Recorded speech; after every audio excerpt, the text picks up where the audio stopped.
Tomen sus sitios, por favor. Esa gente que sale a hacer porras. Porra le dicen en algunos sitios, hinchas, le dicen en otros lados, la hinchada, que son, o las barras bravas en otros sitios cuando se trata de los que siguen a los equipos de fútbol. Nosotros seguimos al mejor, al más que un equipo, al Señor de señores, al Rey de reyes, al que bendecimos, al que damos la gloria. Dios te bendiga, Dios te guarde a todos. Bendecido, aquí hemos cantado, hemos adorado y ya estamos listos. Te voy a transmitir lo que creo Dios me dijo que te diga en momentos. Este mensaje estoy seguro que va a ser de enorme bendición, que se trata de puntos ciegos, y de eso Dios nos va a hablar ahora. Pero antes, esta es la presentación en sociedad de lo que vuestra semilla aquí y en el resto del mundo hace, lo que nuestra siembra hace. Yo siempre soy monotemático y repetitivo con esto, pero vale la pena repetirlo otra vez, refrescarnos. Cada vez que salimos a trabajar, que un lunes, hay gente que trabaja a fines de semana, y tenemos que subirnos a una carretera, a una ruta, en donde sea, en cualquier parte del mundo, vestirnos a las apuradas. Algunos llevan a los chicos al colegio y de ahí a trabajar, otros ni siquiera eso. Cuando uno hace ese esfuerzo de aguantarse empleos, profesiones, oficios, jefes, compañeros que uno no aguanta, pero no le queda otra, como decía mi papá, hay que sostener la olla, hay que poner pan en la mesa. Tengamos en cuenta que no solo esa tiene que ser nuestra motivación, sino esto que vamos a ver. Cómo se le puede cambiar la vida a gente que nació en una cultura distinta, que la pasa mal, las historias golpean fuerte. Entonces uno puede decir, o hago caso omiso, lo ignoro, o formamos parte y ayudamos a que les cambie la vida para siempre. Estos son otros chiquititos, estos son otros hijos. Desde hace tiempo que los estamos bendiciendo. Son otros hijos, no están en África, sino que están en la India y tienen que ver con nosotros. Esto es River Misiones en India. Adelante.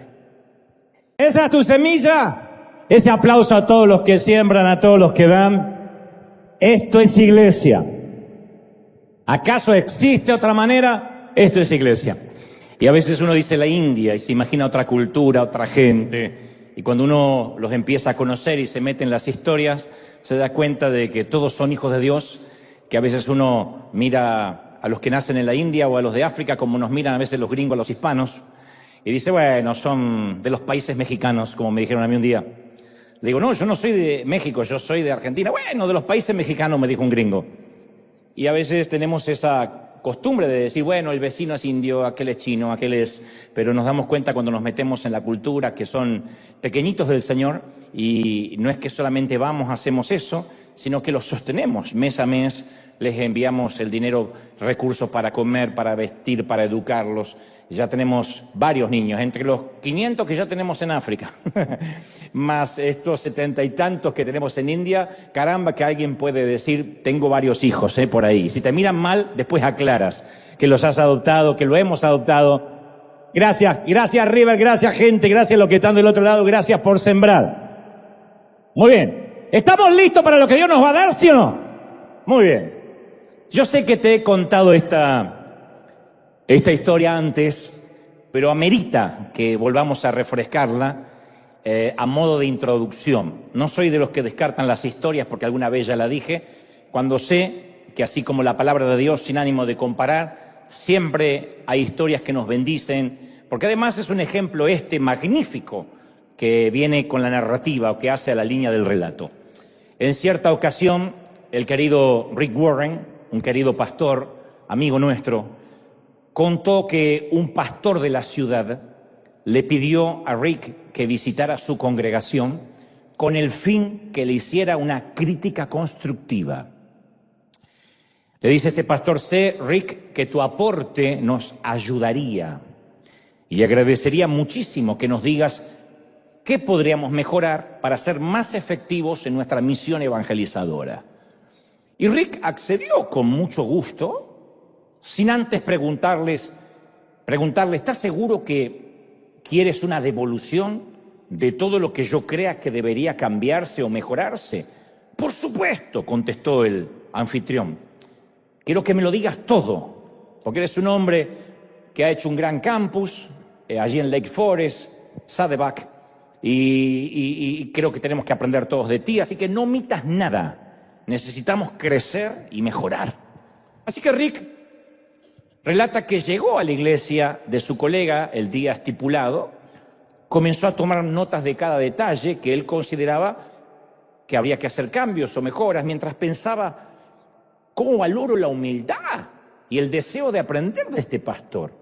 ¿Cuántos estarían abiertos a, ven a mi congregación y critícame, tú que has hecho o has estado más años en el ministerio o has hecho más cosas, critícame lo que estoy haciendo mal para poder mejorar? ¿Quién tiene esa grandeza? Y dice que Rick pensó, necesitamos más líderes de este tipo.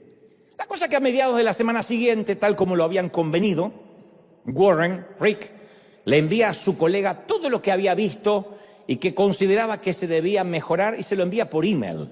Y le dice algo así: mira, mi querido pastor, gracias por la invitación. En primer lugar, al llegar al estacionamiento de la iglesia no había carteles indicadores, nadie me recibió, nadie me dio la bienvenida. Yo no sabía si iba a ir a una iglesia o a un funeral.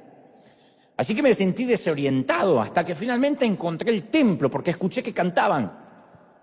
Yo creo que deberías asignar a un equipo de bienvenida. Eso haría que la gente se sienta bienvenida desde el estacionamiento, desde que llega. Luego, cuando entré al templo, le dice Rick, los músicos ensayaban y probaban sonido. Mi sugerencia es que tus músicos lleguen más temprano, antes que se abran las puertas, antes que ingrese el público. Porque me pareció de muy mal gusto y me pareció totalmente improvisado el tener que presenciar el ensayo y las insoportables pruebas de audio. Al comenzar el servicio, mi querido, obviamente de manera impuntual, fuera de la hora anunciada, cantamos por más de hora y media de pie cantando. Y lo que es peor, querido, tú recién apareciste a la hora de predicar. Entonces debes saber que si eres pastor y no estás presente durante la alabanza y la adoración, das por sentado a la gente que la adoración no es tan importante, que es una previa para perder el tiempo. La gente dice, si el pastor no está durante la alabanza y la adoración, es porque esto no importa. O lo que es peor, estarás dando a entender que el día que llegas a ser pastor, ya no necesitas adorar a Dios con el resto. Y prefieres usar ese tiempo disfrutando en un aperitivo en tu camerino privado. De más está agregar, mi querido, que cada persona que usó el micrófono, antes que tú subieras, intentó dar una mini prédica, una mini exhortación. Yo te sugiero que sería muy bueno que se limitaran a hacer aquello por lo cual están ahí. Y el único que predique seas tú, el que trae la palabra, así la gente no tiene una ensalada en la cabeza. Después, cuando alguien pasó a pedir la ofrenda, se puso a hablar de gastos, lo que había que pagar, la luz, el gas. Nunca habló acerca de la visión. La gente no quiere pagar gastos, ya paga gastos en su casa. Está harta de pagar gastos. Necesitan un propósito. Necesitan con su dinero hacer algo diferente a lo que hacen durante la semana, pagar por una visión. No le hables de gastos, ni hablar de los anuncios. Que pasó una dama que me aburrió con su cara, con su tono monocorde, con sus anuncios abúlicos. Quienes vamos a la iglesia y anhelamos un encuentro con Dios, nos importa un cuerno que las hermanas se van a juntar en la semana a cocinar pupusas. Por favor, yo no usaría el valioso tiempo de un servicio en anuncios triviales. Podrías hacer un boletín de mano y ahí aparezcan las actividades locales y evitas a la gente los anuncios que no le interesan a casi nadie. Y merece un punto aparte, le dice Rick, el momento en que tú predicaste. Déjame decirte, y queda entre nosotros, ¿tú sabías que también puedes predicar sin gritar? ¿De verdad crees que gritos desaforados significan autoridad y unción? Dicho sea de paso, nos paseaste por media Biblia, leímos decenas de pasajes, pero cuando yo llegué a casa mi esposa me preguntó de qué predicó y no tenía la menor idea. Obviamente la lista de Rick era aún más larga que lo que te estoy contando. Esto lo relata en el libro La Iglesia con Propósito. Y el pastor local le contesta completamente ofendido e iracundo. Le dice, estimado Rick, te invité para que nos dijera si podía haber algo que debíamos mejorar. Quería un consejo con amor. Tú solo intentaste desacreditar desde que llegaste lo que tanto esfuerzo nos costó. ¡Qué decepción, Rick! Y cuenta Rick que jamás el pastor volvió a dirigirle la palabra y hasta el día de hoy está ofendidísimo. El hombre quería consejos, quería mejorar, pero no estaba listo para la verdad. Solo quería un par de consejitos fáciles, alguna impartición mágica, pero nada que tenga que cambiar lo que ella estaba haciendo, nada que signifique esfuerzo. Muchos quieren una impartición, una ósmosis, deme una unción, traspáseme la gloria, y pensamos que con eso se evita el esfuerzo, el trabajo, la disciplina. Salvando a distancia me ha pasado un montón de veces. Yo soy el que menos puedo darme crédito de River, porque acabamos de ver lo que River es. No es un hombre, es la iglesia, es la congregación que siembra. Pero muchas veces hay gente que me dice, queridos amigos que me dicen, ya sé que es la gracia de Dios y el favor, pero si hay algo que humanamente haces, ¿me lo podrías contar? Yo le digo, bueno, en primera instancia trato de no faltar, nunca. He estado aquí enfermo y no lo digo como un orgullo, sino que lo hago con responsabilidad, con temor de Dios, hasta tanto Dios me cambie la asignación. Trato de no viajar un domingo, de estar allí, de mostrar ese compromiso a cada uno de los voluntarios. Y veo que me miran como diciendo, no, yo esperaba algo más mágico, algo como una unción, algo como una palabra profética. Pero cuando se trata de esfuerzo, generalmente está inherente o emparentado con la verdad. Y no todos estamos listos para escuchar la verdad. Y además tenemos los seres humanos una capacidad de vivir en medio de la negación que es asombrosa. La mayoría de nosotros, yo sé que me miran como diciendo, no, esto no es para mí. Sí. La mayoría de nosotros negamos o suprimimos lo que sabemos que es cierto, no lo queremos ver. Y afirmamos y adornamos lo que sabemos que es falso, lo que es mentira. Entonces, embellecemos las realidades feas y lo que es aún peor, nos vendemos a nosotros mismos esa versión embellecida. Yo digo que solemos ser tan torpes que compramos lo que vendemos. Ya lo dijo el gran filósofo Pablo Escobar, nunca compres lo que vendas. Alguno entendió la metáfora, no importa. Pero es increíble, por estas cosas que después me dicen hereje, ¿no? Es increíble la cantidad de gente que se cree que realmente luce como en las fotos con filtro de su propio Instagram. Porque está bien que uno se pase 72 filtros, se saque así para que no salga la papada. Pero tienes que entender que la papada sigue ahí, no se ve Instagram, pero está. Por nuestra salud mental, ¿no? Bueno, la ceguera emocional y espiritual es un concepto significativo en la Biblia. Una de las referencias más explícitas de ceguera espiritual se encuentra en la carta de Pablo a los Corintios, segunda carta a los Corintios, capítulo 4, versículo 4, que dice, el Dios de este siglo cegó el entendimiento de los incrédulos para que no vean la luz del Evangelio, de la gloria de Cristo, que es la imagen de Dios. Y muchos cristianos, que obviamente no son incrédulos, no lo somos, tampoco queremos orar de verdad.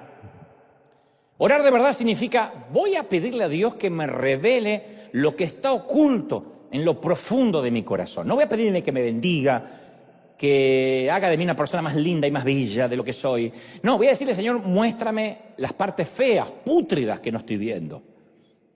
Y no queremos orar e ir a fondo por la misma razón que a muchos no queremos subirnos a una báscula. Tenemos miedo a lo que esa excavación arqueológica vaya a descubrir. Y si la verdad acerca de mí es demasiado dolorosa, y si la verdad acerca de mí después no la puedo soportar, y si no me gusta lo que encuentro, Jesús dijo, conocerán la verdad y la verdad os hará free, libres. Lo cual deviene en la pregunta, ¿realmente queremos ser libres? Uno se pregunta, ¿por qué el Señor le decía a un paralítico, ¿quieres quedar sano? Porque a lo mejor le gustaba la dependencia.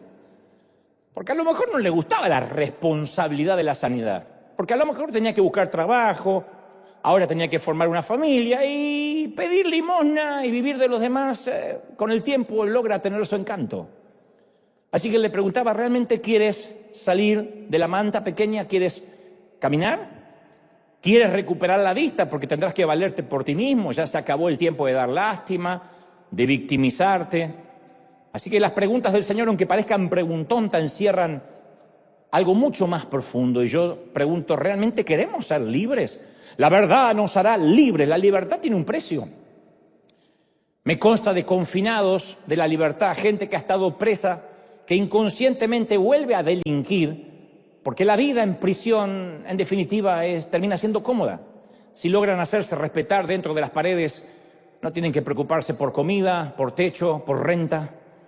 Entonces hay de los que dicen, no sé si realmente quiero ser libre. Queremos saber la verdad acerca de nosotros y al mismo tiempo es como que tenemos grande deseo de no conocerla.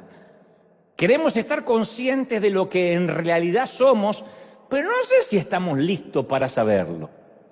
Porque no nos gusta la verdad puede doler. No estoy hablando de la grosería, la verdad, cruda, sin aditivos. No nos gusta la verdad ni siquiera cuando se trata de nuestro físico. Compramos básculas, espejos, nos hacemos análisis médicos de rutina para que nos digan la verdad acerca de nuestro cuerpo. Pero luego no nos gusta la verdad que nos dicen. Si el médico nos dice, tienes que hacer una rutina de ejercicios, quita la sal de las comidas, abandona las harinas, decimos, yo creo que voy a pedir una segunda opinión. ¿Por qué es un médico chino? Y los chinos siempre son exagerados y trágicos, enseguida te quitan todo, mejor voy a buscar otro. Porque no nos gusta la verdad. Cuando nos pesamos en una báscula sucede algo similar. Conozco gente que se pesa muy temprano, en completo ayuno. Antes de subirse se quita hasta los calzones, todo. Además de los anillos, los aretes, los accesorios, el lápiz labial se lo quita porque eso puede pesar. Y antes de mirar los números, suelta la respiración. Ese no es tu peso real. A menos que vayas por la vida completamente desnuda y en completo ayuno, ese no es tu peso real. Yo peso a las mañanas, no, ese no es tu peso. El peso es a la noche. Ese es el peso, cuando la báscula hace...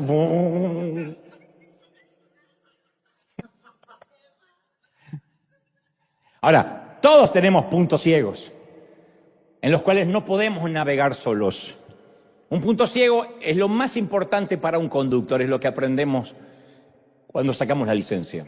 Ya sea que conduzcamos una chatarra oxidada o un auto de alta gama, siempre va a existir el punto ciego. El punto ciego existe en cualquier auto. Es el lugar donde el objeto, el otro automóvil, se aproxima tan cerca nuestro que no podemos verlo por ninguno de los tres espejos. Hay detectores, hay autos que te dan una pequeña alarma diciéndote hay alguien cerca, ¿por qué no lo ves? Pero sí lo ven los que están alrededor, menos nosotros los que conducimos, porque nuestra posición limita nuestra percepción. Nuestra posición donde estamos limita la periferia, limita la percepción. Y por culpa de ese punto ciego muchos se han estrellado, porque, dicho, no sé, di vuelta y no lo vi. Y no podemos ver a quien casi tenemos encima nuestro. Por ejemplo, la mayoría de la gente, te voy a dar un ejemplo, que pide consejería. La consejería es muy popular. En muchas congregaciones nosotros la hemos tenido durante mucho tiempo. La mayoría de la gente no quiere oír la verdad en una consejería, aunque se llama consejería, donde te van a aconsejar. Y entre otras cosas te van a dar la verdad cruda. Pero la mayoría que va a consejería o solicita ayuda, busca a alguien que le dé la razón. No solo en las iglesias, pasa a nivel mundial con gente que cambia de terapeuta cada semana porque dice, no, este terapeuta no me dice, no me llega, porque no le dice lo que quiere escuchar. Y cuando vienen a una iglesia a buscar consejería, el diálogo puede ser más o menos así. Ay, mire, mi matrimonio es un desastre, necesito consejería. Sí, venga, la vamos a ayudar. La dama dice, es que me casé con un tipo insensible, es Shrek. Jamás me sentí amada, jamás me sentí contenida por él, no sé qué le vi, estaba ciega, no sé qué le vi, que cambió así el tipo. ¿Qué hace un buen consejero? Muy bien. Pero no vamos a ocupar este valioso tiempo hablando de él. Tú eres la que está aquí. Tú eres la que viniste a pedir consejería, así que vamos a hablar de ti. Cuéntame, ¿qué has hecho mal? ¿O qué podrías decidir para cambiar esta situación? No, usted no me entiende. Yo hice lo mejor que pude, me lo aguanté. Pero tendría que conocer, es una bestia, sale al padre. ¿Qué digo al padre? Que la madre sale. Quizás lo sea. No me consta, pero insisto, hablemos de lo que tú podrías cambiar, de lo que tú podrías mejorar, o en su defecto de las decisiones que tú vas a tomar. No, es que usted no entiende, pastor, el problema es él, no soy yo. Pero mujer, él no está aquí. Él no es el que vino pidiendo ayuda. ¿Y yo acá solo puedo ayudar al que viene a pedir ayuda? No puedo ayudar a quien no vino. Está bien, entonces me voy. No era lo que esperaba. La verdad, deja mucho que desear. Esto ha pasado infinidad de veces. Porque lo que quieren es una poción mágica para que vaya. Mire, usted vaya y póngale esta ruda macho debajo de la cama, un sapo acá mientras duerme y órele mientras. No va a pasar.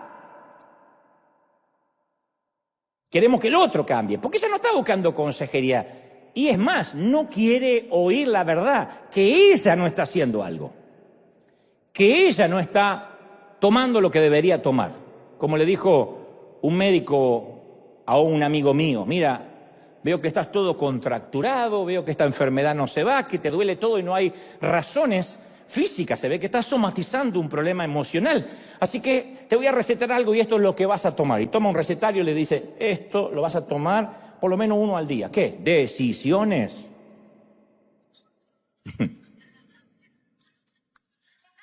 Vas a tomar, bien, me encantó esa risa, me la voy a llevar. Porque terminaron todo y hizo, ja, ja, ja. Queda como, me encantó. No, pero decisiones. Que es algo que uno puede tomar, no es algo mágico, no es un efecto placebo, es una decisión. Pero eso viene, ¿y deviene de qué? De la verdad. Pero si buscamos a alguien que nos dé la razón, nunca vamos a encontrar la verdad. Pero en este caso, la dama que va a consejería lo que necesita es ponerse en víctima, que le tengan lástima y en su defecto está buscando un aliado que se ponga de su lado y diga, ay sí, qué bestia tu marido, una foto, mostrame una foto y lo reprendemos. Eso es lo que está buscando. Por eso siempre necesitamos a alguien que nos ayude a enjuiciar nuestros motivos, examinar nuestra conciencia. Pero para eso necesitamos que nos digan la verdad. ¿Conoce gente que dice barbaridades, que es grosera, que te maltrata? Y que un día la confrontas y te dice, no, interpretaste mal. Yo te amo en el amor del Señor. Y te dijo serpiente hace un ratito. Pasan las redes. ¿Qué me dicen de todo? Basura, serpiente, hijo de Satanás. Le digo, perdón, pero yo nunca te conocí, papi, cuando me ponen hijo de Satanás. Y así nos contesta un hombre de Dios. ¡Oh! Yo he conocido personas tóxicas, maltratadores seriales, que se lo hacen notar y dicen, no, si todos me aman. Soy la Madre Teresa o el Papa argentino, Francisco. O personas que jamás mueven un dedo, nunca se ofrecen para nada, viven tirados en un sillón y dicen, yo amo servir. Yo si no sirvo me muero. Ya tendrías que estar pútrida o pútrido. O aquellos líderes que llevan años sin crecer ministerialmente o lidiando con el mismo grupito hace años y escriben, nuestra iglesia está viviendo una explosión de avivamiento histórico.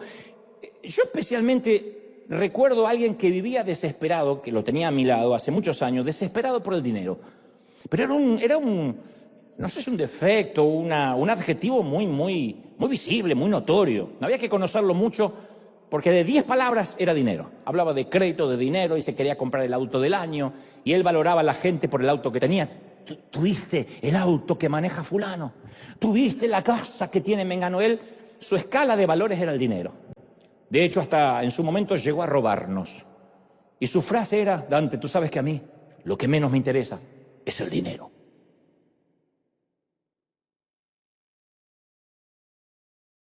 ¿Y sabe qué es lo peor de todos estos ejemplos? Que no son hipócritas, se lo creen. Están creídos, este condenado se creía que era un desprendido. Y uno dice, ¿por qué hay gente así? Ciegos emocionales que no logran ver la realidad. Ciegos espirituales. De verdad están convencidos en que son lo que creen. Eso es lo grave. Porque, a ver, un timador que se hace pasar por alguien distinto a lo que es, en definitiva es un estafador.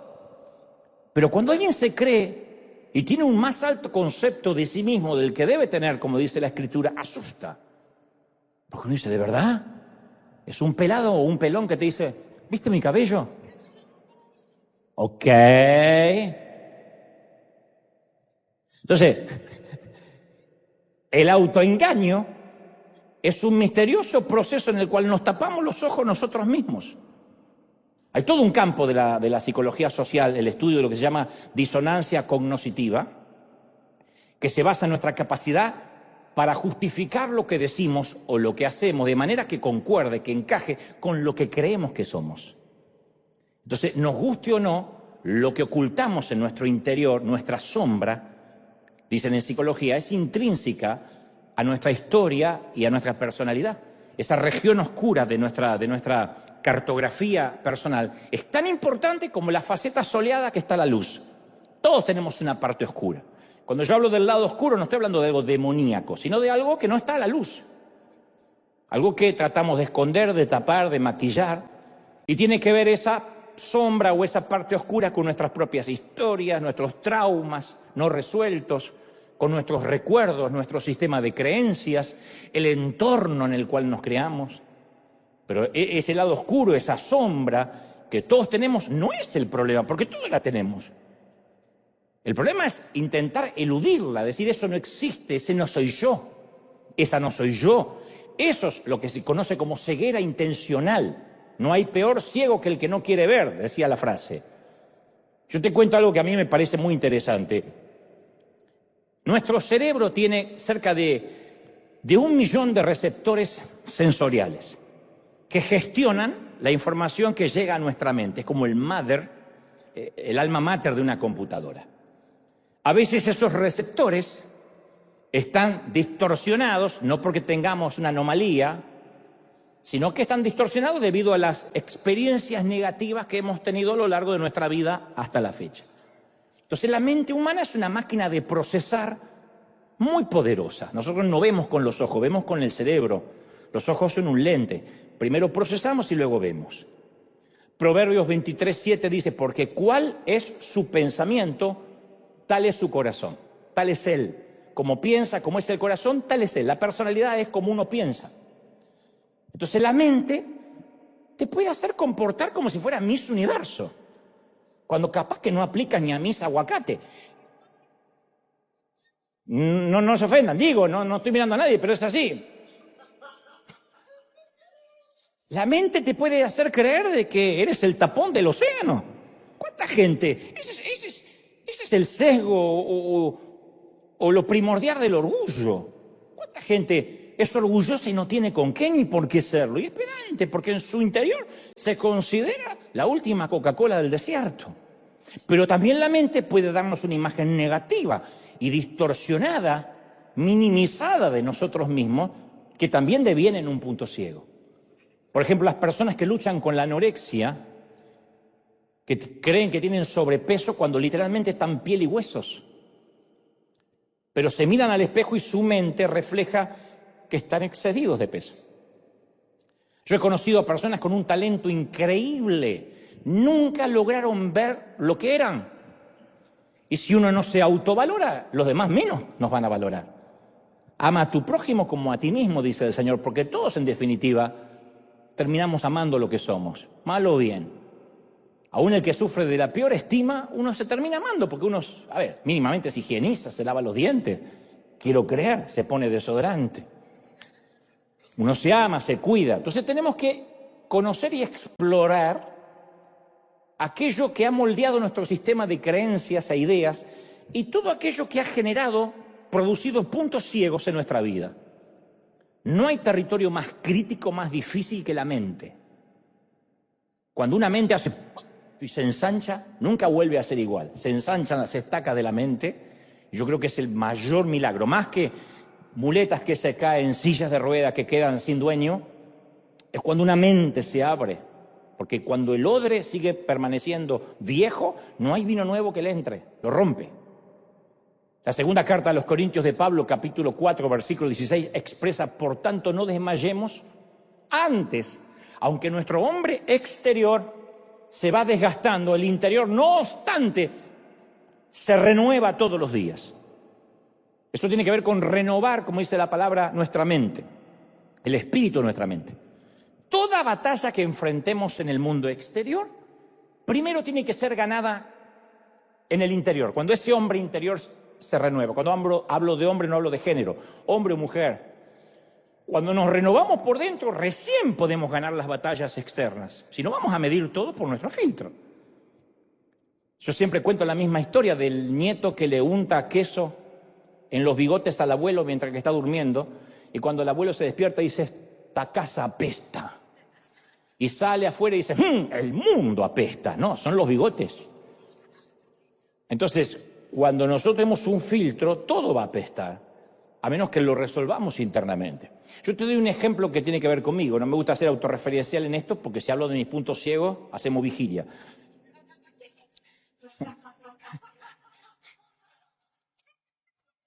Yo tengo muchos puntos ciegos, de los que obviamente no estoy consciente. ¿Por qué? Porque son ciegos.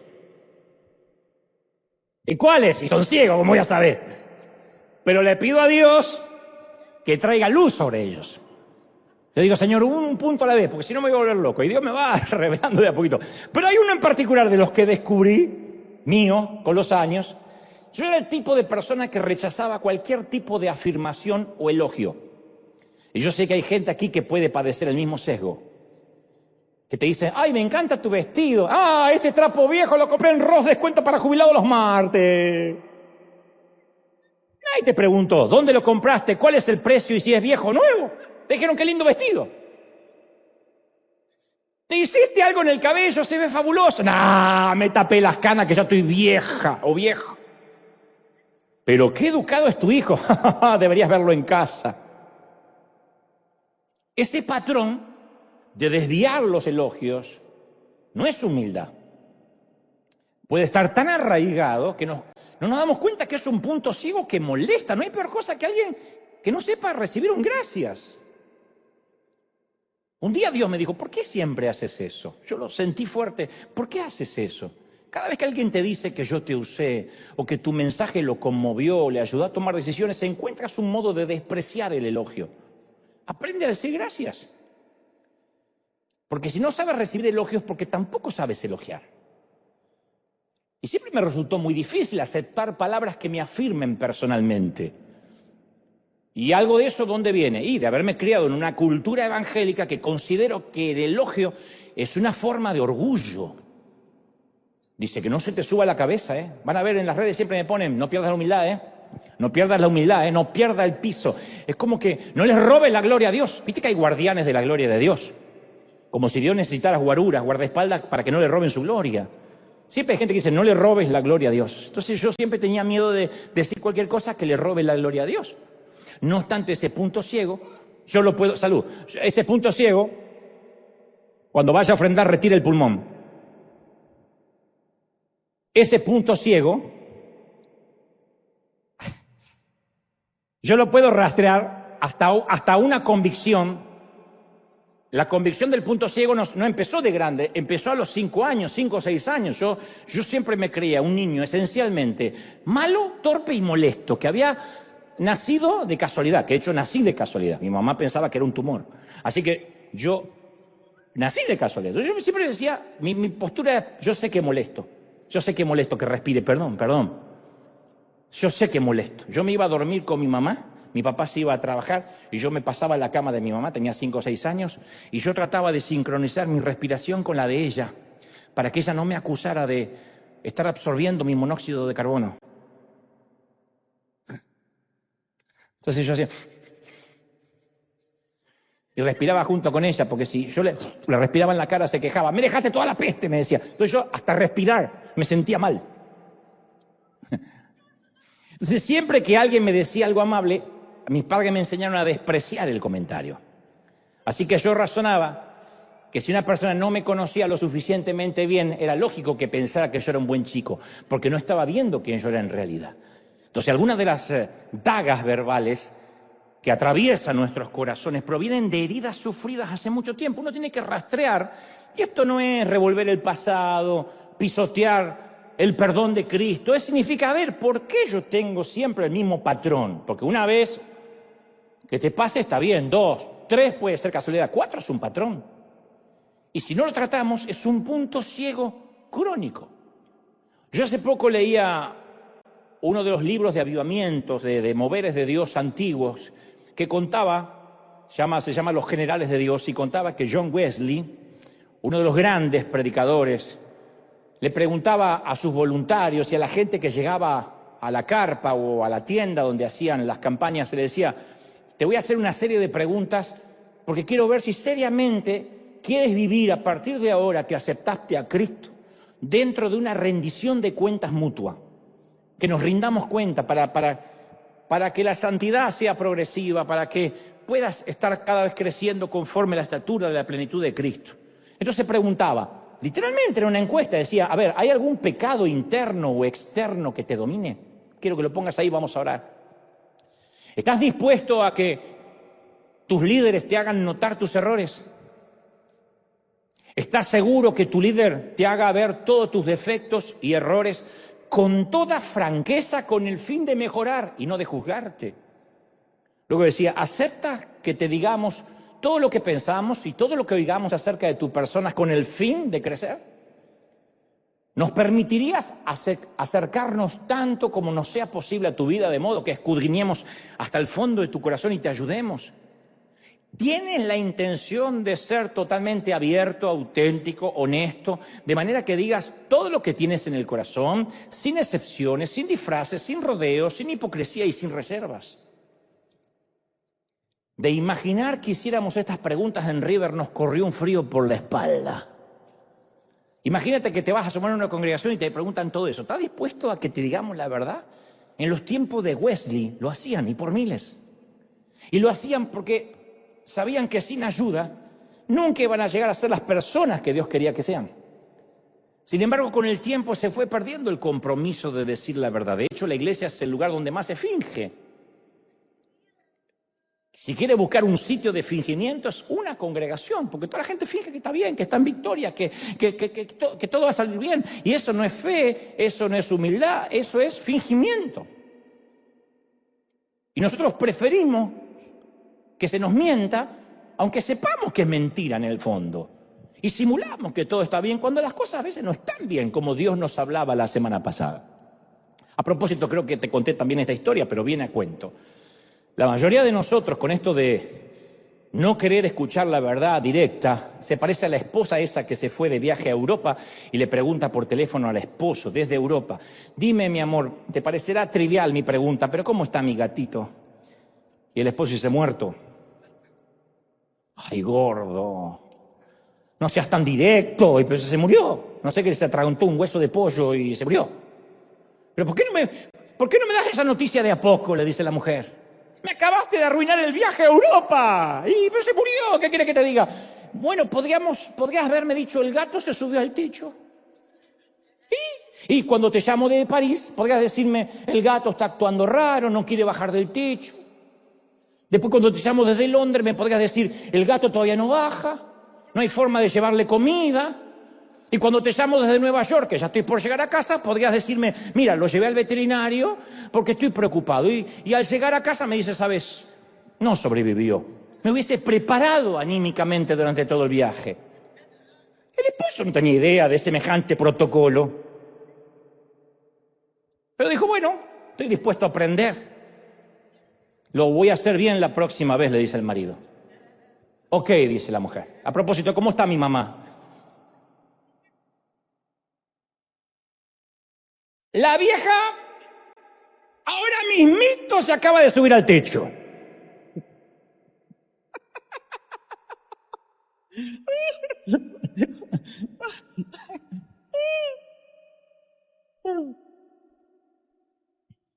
No nos gusta la verdad. Y yo, cuando pienso en el miedo a la verdad, me acuerdo de dos afirmaciones. Dos. Una de ellas dichas por Jack Nicholson en la escena final de la película Cuestión de Honor, cuando el personaje que interpreta Tom Cruise, que hace un abogado, lo increpa y le dice: coronel, todo lo que quiero es la verdad. A lo que Nicholson responde muy vehemente, dice: tú no quieres la verdad, ni siquiera sabrías qué hacer con ella. La segunda afirmación que me viene a la cabeza es la que dijo Jesús: conoceréis la verdad y la verdad os hará libres. Así que nos toca decidir a quién creer, si en Jesús o en Jack Nicholson. Nicholson dice: tú no sabes manejar, ni podrías manejar la verdad. Jesús dijo, sí, la verdad te va a hacer libre. Y si creemos obviamente a Jesús, tenemos que ver lo que no queremos ver y buscar el perdón de Dios, porque uno busca el perdón cuando logra ver. ¿Cómo uno se va a arrepentir de lo que no sabe que hizo? Es un perdón, un pedido de perdón vacío. Es como cuando un cónyuge le dice al otro, perdóname por todo. ¿Pero por qué? ¿Qué sé yo? Por lo que te haya ofendido. Ese perdón no sirve. Porque es un perdón para dejar feliz al otro, pero no está reconociendo nada. Y yo digo siempre, perdón no es lo mismo que amnistía o indulto. Yo alguna vez expliqué esto. La amnistía o el indulto son términos que lamentablemente se utilizan mucho en el ámbito político. Y lo habremos escuchado mucho. La amnistía deriva de la misma palabra griega que procede amnesia. Amnistía, amnesia, que significa el olvido del delito o del crimen. El olvido no produce arrepentimiento. Decir, ya está, no quiero pensar, no produce ni ver el punto ciego ni poder arrepentirme, es amnistía, no perdón. Hay otra palabra muy popular llamada indulto, que no significa que se perdone el delito, se le perdona el cumplimiento de la pena o la condena por ese delito. ¿Han escuchado? Se indultó a los militares, el presidente indultó a los presos, le perdonó la condena, no el delito. Y el Señor nunca prometió un indulto, que significa que nos libre del infierno, pero que no nos va a perdonar el pecado y lo va a recordar cada vez que metamos la pata. Tampoco nunca ofreció amnistía, porque la amnistía actúa sobre el delito mismo, anula los antecedentes penales de quien la recibe, que no tiene que arrepentirse necesariamente. Para recibir una amnistía no necesito arrepentirme. La amnistía, según la RAE, según el diccionario de Real Academia Española, es el olvido del delito que extingue la responsabilidad de su autor. O sea que una persona que ha recibido amnistía es como que nunca hubiese cometido un delito. En resumen, para no aburrir, el indulto no perdona el delito, pero perdona la condena, mientras que la amnistía es el olvido del delito. Y la gracia de Dios no es ni indulto ni amnistía, que en todo caso son perniciosos tecnicismos legales y humanos. Lo que hace que recibamos la gracia de Dios es la confesión, que deviene el arrepentimiento y admite el error, busca el perdón. En cambio, la amnistía niega el delito. Declara la inocencia, pero niega el delito. No, yo nunca hice eso, yo no me acuerdo haber hecho eso. Eso no es pedir perdón. Y muchos elevamos oraciones pidiendo perdón cuando en realidad lo que estamos pidiendo es amnistía o indulto. Y Dios dice, no va a ser perdonado, no vas a librarte de eso porque lo que quieres es que me olvide y tú tienes que recordar para arrepentirte, si no, no hay gracia. Si yo no sé qué ley estoy violando, no voy a valorar la gracia. Y para que recibamos la gracia tenemos que reconocer el pecado. Lograr decir, ok, este es un punto ciego, quiero trabajar en él, quiero que Dios me perdone por la gente que herí, porque estoy quizás ofendiendo a Dios. David lo expresa así en el Salmo 19:12. ¿Quién podrá entender sus propios errores? Líbrame de los pecados que me son ocultos. Preserva también a tu siervo de los soberbios, que no se enseñoreen sobre mí, que la soberbia no se enseñoree sobre mí. Entonces seré íntegro y seré limpio. El Señor le dice David al Señor, no sea que yo sea un soberbio y no me doy cuenta. Porque la soberbia, el orgullo, es como el olor a pata, lo sienten todo menos el dueño.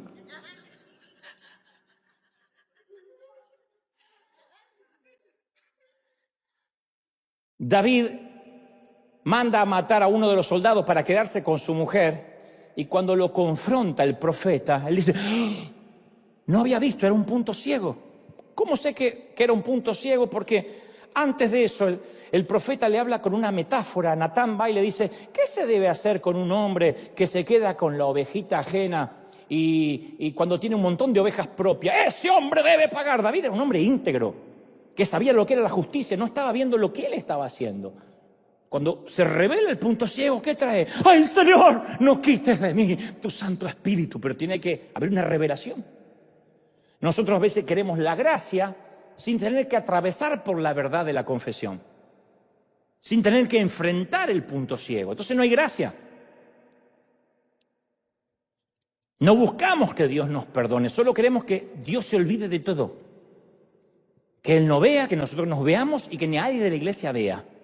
Y eso no es perdón. Es amnistía, amnesia. Y la Biblia dice que Dios es grande en misericordia, no que es un viejito con Alzheimer.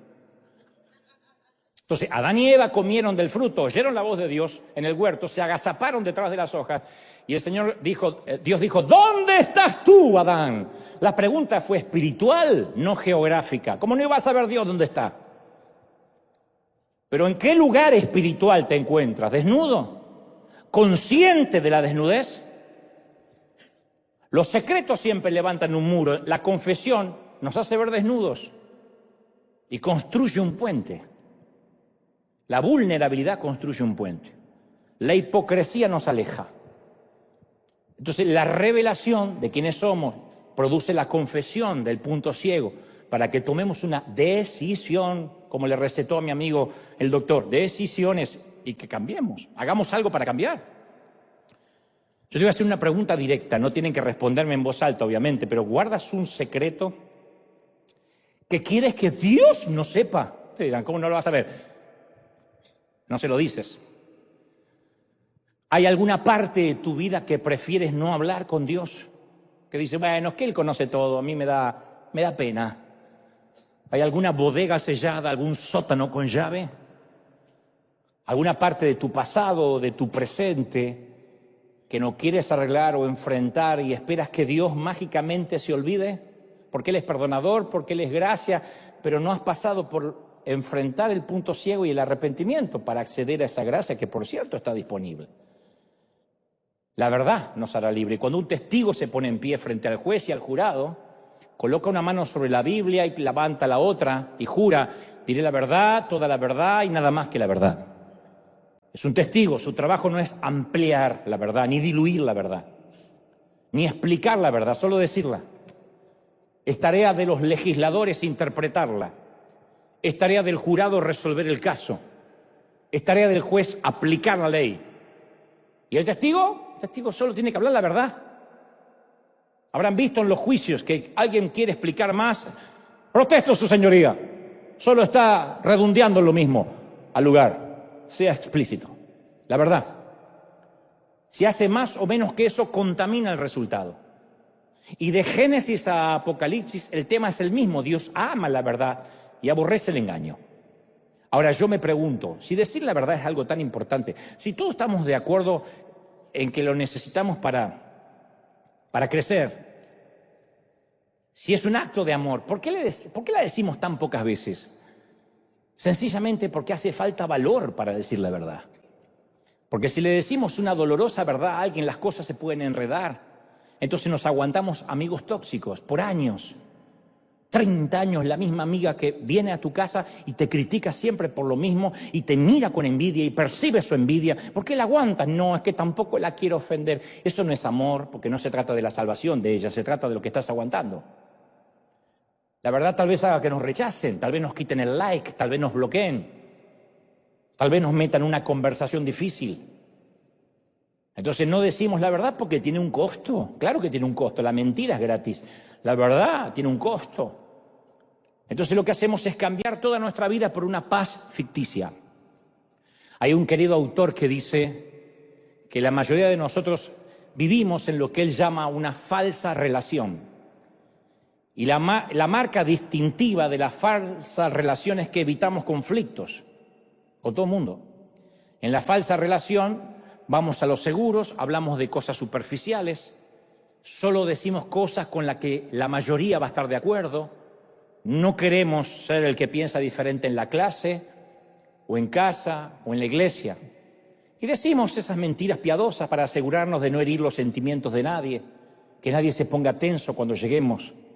Y mantenemos nuestras relaciones abiertas, agradables y bien lubricadas. Nadie tiene un conflicto con nosotros y decimos, es que soy una buena persona. No vives en la verdad. Porque la verdad siempre va a traer sus propias convicciones y va a confrontarse con las de otro. Pero a veces filtramos las frases para asegurarnos que nadie se ofenda. Y en definitiva, no tomar ninguna postura es una postura. Y si nos sentimos heridos, tenemos el cuidado de esconderlo. O sea, nos ofenden y no lo decimos. No hay que gritar, no hay que necesariamente insultar, pero cuando uno se traga las ofensas es veneno que se mete dentro de nuestro organismo. Y tampoco hay que tirarle el veneno al otro, pero decir, sabes, esto me está ofendiendo, me duele. Deberíamos resolverlo. La falsa relación es complaciente, es educada, bondadosa, está siempre estancada y termina siendo fatal. Y a veces entre los cristianos hablamos tanto, cuidándonos tanto de no ofender a nadie, que terminamos diluyendo lo que íbamos a decir. Y todo lo que hablamos es superficial, playito. Yo a veces escucho prédicas porque yo necesito alimentarme y termina siendo algo playo, siempre lo mismo, siempre una frase de atrás para adelante, de adelante para atrás. Yo digo, ¿por qué no encuentro solidez? Porque no podemos hacer todo un mensaje donde nadie se ofenda. En Argentina, yo lo conté también, ocurrió un hecho muy particular en el segundo mandato de un presidente llamado Hipólito Yrigoyen, allá por 1930. Como el gobierno de Hipólito Yrigoyen comenzó a colapsar, no había internet obviamente, sus colaboradores decidieron imprimirle a él un periódico ficticio de un solo ejemplar. Había una imprenta que hacía un periódico para él, en el que el presidente solo pudiera leer buenas noticias. Y el presidente creía que ese era el periódico que toda la población leía. Y en ese periódico lo colmaban de halagos al presidente, desde los titulares hasta las letras pequeñas, hablaban de lo extraordinario de su gestión. Afuera había un caos, pero él no sabía. Y decenas de periodistas subvencionados por el Estado trabajaban todos los días para imprimir un solo periódico que todas las mañanas se ocupaban de colocarle junto al desayuno. Obviamente esa información no correspondía a la realidad. Por el contrario, insisto, el país estaba en llamas, la economía colapsaba, pero el presidente no se daba enterado porque leía un periódico diferente del resto de la población. De allí la frase que se estila mucho en Argentina, por favor, no me hagas el diario de Irigoyen.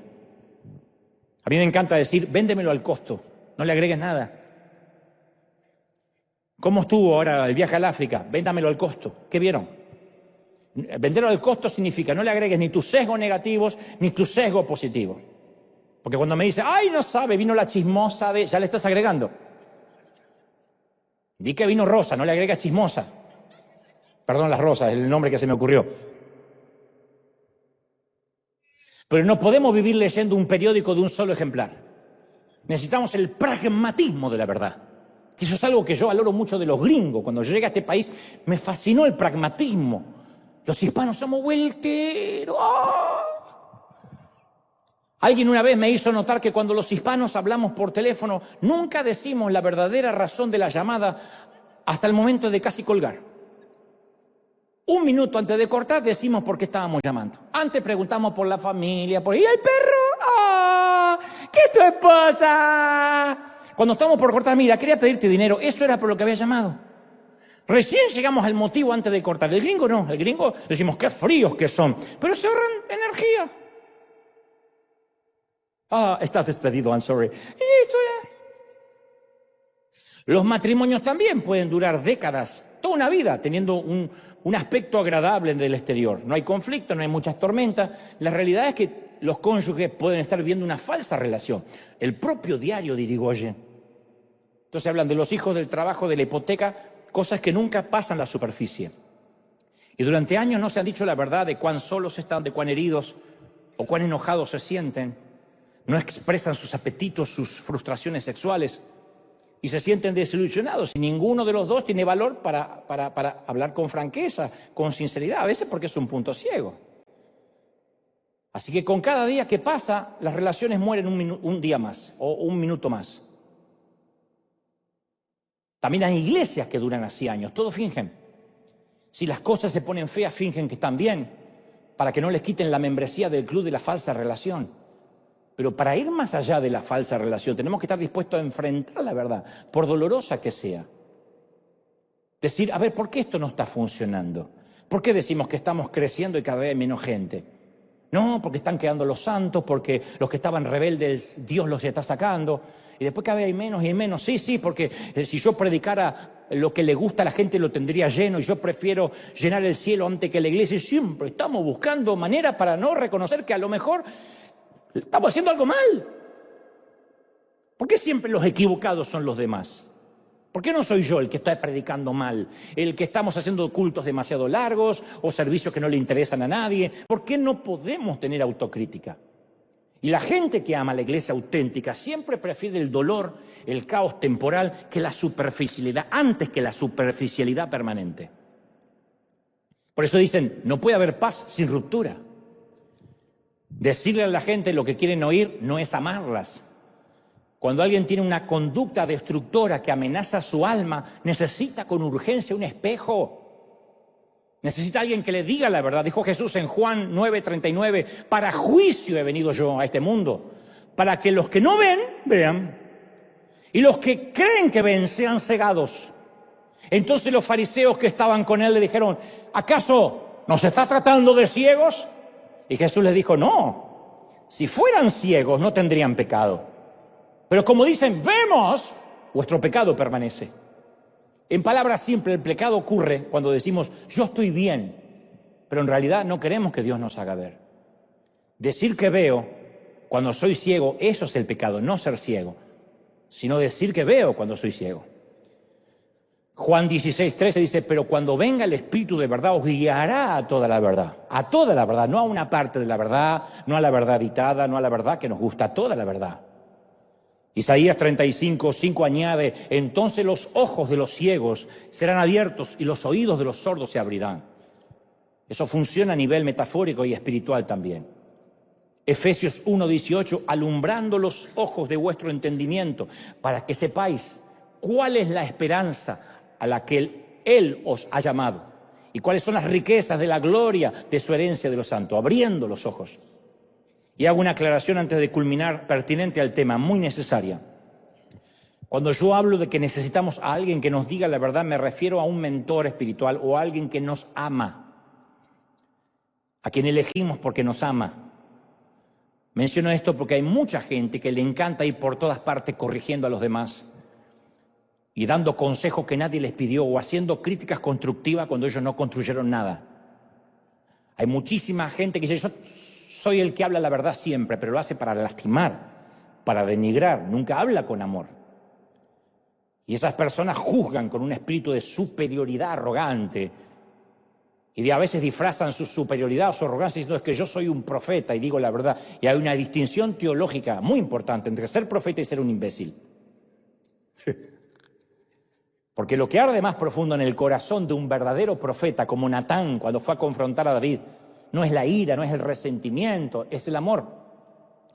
Los profetas verdaderos no andan por ahí mandando gente al infierno, sino llamando al arrepentimiento con amor. Entonces, cuando yo hablo de dar cuentas a otro, tampoco significa que tenemos que permitir que alguien nos controle la vida. Cuidado, Porque en muchas congregaciones se tuerce la idea de rendir cuentas hasta convertirla en un sistema hegemónico de control. No se trata de ser policías de la santidad ajena. En las iglesias genuinas, en las iglesias maduras, como creo que es esta, cada uno es responsable con el Espíritu Santo de su propia vida. Pero no podemos abdicar esa responsabilidad, no podemos delegarla aunque quisiéramos. Cada uno es responsable de su crecimiento, del fruto del Espíritu que está en él. Pero la rendición de cuentas es una herramienta, un don que nos regalamos mutuamente para descubrir puntos ciegos que no logramos ver si intentamos navegar solos. Todos necesitamos un espejo, especialmente los líderes, cada vez más espejos necesitamos. Porque quienes predicamos, quienes estamos liderando, a veces nos transformamos en jefes de pequeñas colonias de roedores donde nadie se atreve a decirle nada al ratón mayor. Y me consta que a veces para disimular puntos ciegos, algunos dicen que yo estoy bajo una cobertura. Y esa cobertura es alguien lejano, a quien le mandan una ofrenda, que está muy lejos como para que pueda objetarles algo. Pero cuando uno se rodea de verdad de grandes personas, eso te eleva. Si quieres un gran carácter, rodéate de personas de gran carácter que no teman decirte la verdad, no para lastimarte, con amor. La verdad con amor no lastima. Los asesores de imagen se dedican a eso, así hacen, construyen a los candidatos políticos. Y le dicen cosas que no les va a gustar. No uses más ese color de traje, no puedes pararte así. No se pueden ofender, porque trabajan para ellos. Excepto que los asesores de imagen pueden cambiar la imagen externa, pero no pueden cambiar nuestros corazones. Y el Espíritu Santo puede cambiar nuestros corazones. Entonces tenemos que entender que en el ocultamiento no hay sanidad. Las heridas tapadas nunca sanan. Por eso Santiago 5:16 afirma: confiésense unos a otros los pecados y oren unos por otros para que sean sanados. Entonces, si un cristiano logra confesarse con un hermano que ama, nunca volverá a estar solo de nuevo en ninguna parte del mundo, bajo ningún fuego enemigo. Uno tendría que llegar al momento de decir: a ver, en la presencia de un médico me puedo dar el lujo de ser un enfermo y contarle lo que me pasa. En la presencia de otro cristiano me puedo atrever a ser un pecador sin miedo a que me juzgue o que reparta el chisme. Ese es el tipo de iglesia que Dios tenía en mente. Todas las relaciones estancas se mueren cuando la gente deja de correr el riesgo de mostrarse a sí misma. Recordemos que las relaciones interpersonales nunca están estáticas, siempre están en movimiento. Si tienes un amigo, un cónyuge, un hijo, siempre esa relación está en movimiento, hacia una profundidad mayor o hacia una superficialidad mayor. Hace muchos años, un querido pastor que está en la presencia del Señor, se llamaba Omar Cabrera, el reverendo Omar Cabrera, me preguntó: Dante, ¿con quién puedes ser tú mismo? Decir todo, todo, todo, sin miedo a las represalias, al juzgamiento. Y me di cuenta que no tenía muchas personas. Y nosotros necesitamos responder a esa y a otras preguntas como: ¿quién daría un riñón por nosotros? Pero de verdad, ¿con quién estamos? ¿A quién de nosotros le daríamos un riñón? Que es como una suerte de casi metáfora, pero que define darle algo de nuestro cuerpo. ¿Con quién estamos dispuestos a estar hombro a hombro en las buenas y en las malas? ¿Y quién está con nosotros realmente? Independientemente de lo que sientes exteriormente, porque tú puedes decir: no sé si la amo, si lo amo, si esta relación, no importa. ¿A quién dirías: estoy, ahí estoy? Este hijo me ha sacado canas verdes, como decía mi mamá, pero ahí estoy. ¿En quién podemos confiar? ¿Quién nos guarda las espaldas y nos cubre? ¿Quién nos va a levantar cuando caigamos? Sin preguntas. ¿Quién llegará con una pala a medianoche? Y luego amerita otro tipo de preguntas. ¿Cuándo fue la última vez que le dijimos a alguien: ¿ves algo en mí que yo no veo? Porque no hay peor cosa que hayas andado todo el día con una lechuga acá y que nadie te lo dijo y todos se rieron y al final del día alguien te lo dice. ¿A quién le puedo preguntar que esté viendo un ángulo de mí que yo no puedo ver, pero que no me va a juzgar? Tenemos a alguien que nos diga: no, de verdad esta ropa te queda mal, te marca todo, eso es más que un vestido, es una ecografía. Vieron que hay gente que se viste y dice: pero no hay nadie que le diga, no hay nadie. Te dice: pero a lo mejor no escucha, a lo mejor nadie se atreve, porque se ofendió, porque cuando le dijeron hizo un escándalo, no sé. ¿Cuándo fue la última vez que decimos: me equivoqué, perdón, no lo estaba viendo, no lo vi? ¿Qué puede hacer uno cuando alguien te dice: no lo vi, perdón, no lo vi? No lo vi. Porque el pecado no es la ceguera, el pecado es creer que vemos. Pero cuando dice: no lo vi, Señor, no lo vi, perdón, no lo vi. Pero hoy, aquí esta mañana, tarde o noche, en casa, vamos a poner delante de Dios nuestros puntos ciegos o pedirle que los ilumine. A veces van a hacer un paso a la vez. La palabra dice: lámpara es a mis pies tu palabra. ¿Saben lo que es una lámpara a los pies? Que posiblemente la lámpara no puede iluminar todo el camino. No sabemos dónde vamos. Pero cuando estamos en una oscuridad muy cerrada, los ponemos delante de nuestros pies para no meter el pie en un pozo. Lámpara es a mis pies, no dice el horizonte. Lámpara es a mis pies tu palabra. Entonces, es posible que Dios nos revele un punto ciego a la vez. Y cada vez que lo vayamos descubriendo, no pidamos ni amnistía ni indulto, ni digamos: no quiero hablar más de eso, Señor, me lastima. No, hablemos. Tengamos la conversación difícil con el Señor, para que eso sea expuesto, cubierto con la sangre de Cristo, y que cuando lleguemos a fin de este año digamos: este año descubrí que lo único que sé es que antes estaba ciego y ahora veo. Ahora Dios me devolvió la vista. Vamos, ese aplauso al Señor de señores. Cuando te pongas de pie, vamos a sellar la palabra con un aplauso como hacemos cada domingo. Señor, te exaltamos. Gracias por esta palabra, te amamos. ¡Aleluya! Impresionante. ¡Aleluya! Te amamos, Rey de Reyes. Vemos. Bendito eres. Te exaltamos, Dios. Te exaltamos. Si puedes orar conmigo, oremos. Cierra tus ojos unos minutos y ora conmigo. Señor Jesús, es en este día que venimos delante de ti, hemos escuchado tu palabra. Y en primer lugar, yo soy el que te dice, Señor, mira mis puntos ciegos. Levanta gente que me ame, que pueda mostrármelo, gente que ya me ama, pueda decírmelo con amor para que yo pueda corregir los rumbos. Perdóname, Señor, si he lastimado sin darme cuenta. Si he sido alguien hiriente y no me he dado cuenta de mi ironía, de las palabras y le he llamado solamente buen humor. Perdona si he tratado de ampliar, diluir o reducir la verdad.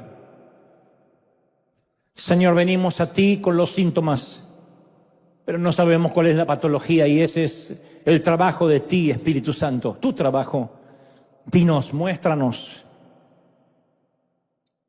Oh Señor, sé que no nos gustará lo que vamos a ver.